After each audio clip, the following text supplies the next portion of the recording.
শুধু আমার নয়, আমাদের ভারতীয় জনতা পার্টির একটাই মেসেজ, সেই মেসেজটা হচ্ছে আমরা বিশেষ করে আমি জনজাতিদের উদ্দেশ্যে আমি মেসেজটা দিতে চাই। কেন্দ্রে বিজেপি সরকার আবার আসবে এবং রাজ্যে বিজেপি সরকার আছে।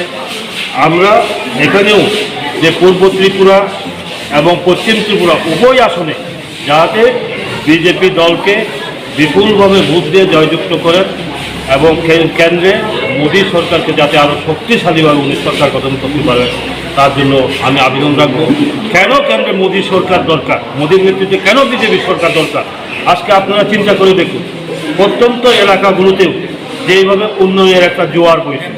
একটু এখানে এলাকার লোকগুলো বলছেন এই সাধারণ একটা খড়বুক মহকুমা এলাকার মধ্যে দুটো আটটি ব্লক, একটা হচ্ছে শিলাছড়ি, একটা হচ্ছে খড়বুক। সেই দুটো আটটি ব্লকে দুটো এখনো প্রেসিডেন্ট স্কুল সেখানে অনুমোদন করেছেন কেন্দ্রীয় সরকার। কিন্তু একমাত্র মোদীজির নেতৃত্বে যে সরকার তার কারণে সম্ভব হয়েছে। কাজে আমি আশা করব এখন প্রত্যেক জায়গায় জায়গায় ন্যাশনাল হাইওয়ে হচ্ছে।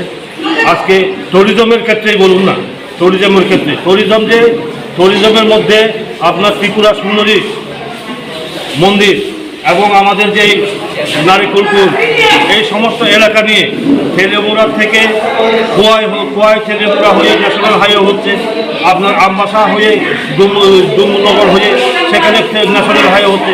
তাহলে আমার রাস্তাঘাট শিক্ষা সব থেকে উন্নয়নের জোয়ার সেটা, যার জন্য আমার একটা আবেদন থাকবে বিশেষ করে জনজাতি ভাই বোনদের কাছে, এডিসি এলাকাতে যারা আমরা বসবাস করি তাদের কাছে একটা আবেদন থাকবে বিপুল বুথে আগামী লোকসভা নির্বাচনে দুটো আসনেই বিজেপিকে যাতে জয়যুক্ত করেন এবং জয়যুক্ত করে কেন্দ্রের মোদীকে যাতে আমরা উপহার দিতে পারি, আরও যদি সুন্দরভাবে উনি আরও শক্তিশালীভাবে যাতে আমাদের ত্রিপুরা উন্নয়নের জন্য উনি পদক্ষেপ নিতে পারেন।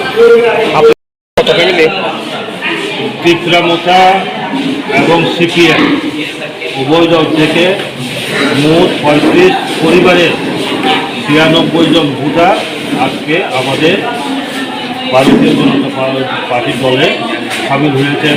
তার মধ্যে আমার পাশে আছেন নির্বাচিত এই বিদেশ সমিতির মেম্বার ছিলেন এবং এখানে ত্রিপুরা মোতার নেতৃত্ব রয়েছেন, সেইভাবে ওরা আমাদের ভারতীয় জনতা পার্টিতে যোগদান করেছেন।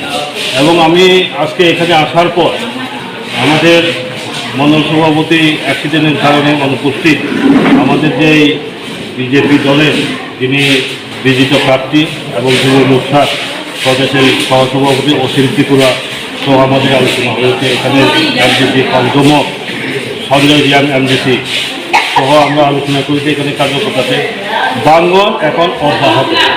আজকে এটা মাত্র এখন এটা আজকে শুরু হয় এবং আস্তে আস্তে প্রত্যেকটা পুলিং বুথে, এটা আসলে 28 নম্বর পুলিং বুথে শুধু 35 পরিবারের 96 ভোটার যে এখানে আজকে যোগদান করেছেন খড়বুক মণ্ডলের 28 নম্বর পুলিং বুথে এবং আগামী বাকি পুলিং বুথগুলোতে সেটা অব্যাহত থাকবে। নমিনীদের চোখে আঁকো দেখা, চোখা দেখা আমার বাবা তিনি হোস্টেল জয়া হোস্টেল নামিত হোস্টেল এবং হোস্টেল 50 পাইয়ে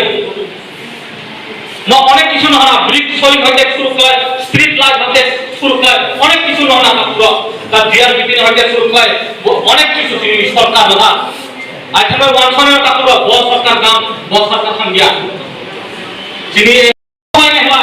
তিনি পরবর্তী সংবিধান এ টু জেড লক্ষ্য করে তিনি পরবর্তী সংবিধান নীল মহামন্ত্রীরা এই পক্ষ থেকে বলনি সরকার কোন বরং না ছাড়া তিনি পরবর্তী সংবিধান তিনি তালাগাঙ্গি খবর, তিনি শিলাছড়ি খবর না আপনি আপনি ফ্যাক্টর কিন্তু তা পুরো না যদি 25 বছর তুলনা যদি খাই হলে তিনি কি করব সব ডিভিশন তিনি স্কুল না